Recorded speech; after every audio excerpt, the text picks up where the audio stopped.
Yay! All right, we're finally doing this, people. We are doing a photo editing video, and we're doing it to get this photo here taken and edited on my iPhone. There's the original, and I'm going to show you all the steps to get you from here to there. So open a Lightroom like I'm doing now. Go ahead and find the image that you want. Here's the original. Open it, and the first thing we're going to do is we're going to start messing with the light. I'm going to bring down your exposure a little bit, maybe to about -24, contrast down, highlights way down, you'll see later, shadows very high up, your whites you always want high because you want your whites to really stand out, and then your blacks we're always going to bring that down because you want your blacks black and your whites white. And I actually underexposed it a little too much, so I'm going to bring it back up just a little bit. And then from there, you're going to pop over to your color, and we're going to up our vibrance. Just a little. You don't want to go too high. Yeah, right around there. And then you do want your saturation to be brought up as well, but not as high as your vibrance, maybe around like the 4 or 5. And then the one thing that you'll find with iPhone images is they are very grainy. So go into clarity. It's going to add a little more grain, but don't worry, we're going to fix that in a second. Go over to sharpening, sharpen it, and you can see we're still getting grainy. So go over into your noise reduction and up that a little bit. So you're going to keep some of your sharpness, but you're going to get rid of a lot of that grain in your skin, like the skin tones of your images and the background. And it's kind of one thing that I think we deal with our iPhones is that they're so grainy. So this is going to help you fix that. So yeah, you can make it really dramatic, or you can bring it back down to something around 25. And yes, there we go. That's pretty good. Okay, so after that, we're going to zoom out, go to save to camera roll, and you're going to want to save it to the maximum availability, so the highest resolution possible. And then we're going to pop out. Actually, I kind of want to see if it'll let me open it from Lightroom into Snapseed. So let's see if it even lets me do that. Probably not. It'd be cool if it did. I've never tried. Okay, it doesn't. That's cool. All right, so we're going to go out of Lightroom and we're going to open up another free app. And just quick clarification again, I'm only using my iPhone photos. I'm only using my free iPhone apps, and that I haven't paid for anything, so this is all free. You can do it all just out of your pocket right there. Boom. I've already obviously edited the photo, so we're going to open up the Lightroom one that you just edited. Go to camera roll, go to down there. It should be the newest one that you saved. Open it. Your bottom bar down there and your looks is super cool because it's like a lot of shortcuts that you can use, and then you can work off of that basis if you want. So go down to accentuate. It's going to be really dramatic, but don't freak out because we're going to fix that. There we go. So open that up, and then you'll see how adding that added all of these steps, and you can go in and edit any of the steps to your liking. You can go back into HDR. You can up it. You can lower it. Where it is pretty good, but you can mess with it if you want. Tune image. This is where I fix it. I bring my saturation down because when you add this little shortcut, it overly saturates it, and you don't really want that. And you can bring your vibrance up too because it adds a little oomph. Yeah, oomph.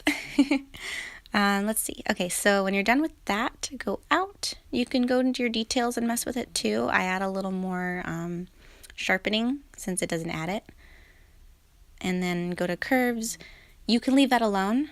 It's called an S curve, and it's a very slight one, but just leave it alone because we're going to be adding more curves anyways, and it's perfectly fine the way it is. Okay, so we're going to go out, and then we're going to, oops, no, not here. We're going to go back down to your tools, actually, and you're going to open your, there it is, your portrait. So open your portrait, and then it's going to add the filter, or the editing tool, and you can go in and edit that as well. And all it's doing is adding a spotlight on your face, or it's smoothing the skin on your face, which is really great for our iPhone photos again because of how grainy they are. And then you can add a little sharpening to the eye is what the eye clarity kind of does. And these are my settings. This is what I set mine at. I usually bring it over to your glamour glow after that. And then I go in and I bring the saturation, I bring the glamour glow down a little and I bring my saturation up because for some reason it desaturates it and I like my saturation in there. So, and then from there we will pop over to our, so these are all the steps that you can keep going in and editing and re-editing if it wasn't to your liking the first time. So open your curves up at the top there, and we're going to add another S curve. So you're going to add a dot and then drag your left far dot up to, and then you're going to add another dot up at the top and bring that up a little bit. And then go back down to that bottom dot, and you can see when you drag it back and forth that you're getting a lot of muting. You're muting out your shadows and your darks. You're muting them a lot, and I really like this in my photos. And you can play with it to your liking. This is about the setting that I leave mine at. And then I go into my details, and I'm gonna really make this dramatic. Don't freak out. We're gonna fix it. Up your sharpening, up your structure, go into your view edits, go into details, and we're going to mask it. So the little square button, and you'll see. So we're going to zoom in, and you're going to see like it's super grainy in there. But that's why we're going to go ahead and just mask the parts that we want to pop. So his hair, or his shirt, or his bike. And we're just, and as you can see, I even brought the details down to about 75 because I didn't want it at 100 because it did add a lot of grain. And then after you've kind of done the details on his face or his body, we'll go ahead and we'll do the back, because what I love about this back alley photo is the graininess and grunginess you get from the scraped paint and the grainy, grungy floor. And so we'll go ahead and mask all of that too, because I want that to pop. I don't want his arms to pop, I don't want his legs to pop, and I don't want his face to pop. Because, we don't really need those to pop. We don't want to add any grain to that. We don't want to accentuate it. It's perfect where it is. So then, and you can even zoom in, kind of check everything out, make sure it's to your liking. You can even go over his eyeballs and his eyebrows if you want.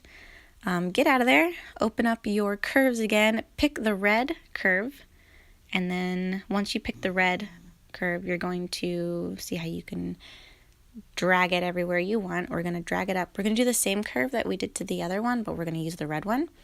And that top little dot that you just added, we're going to leave it flush with the middle line. And we're going to leave that left one is the one that we're going to pull up.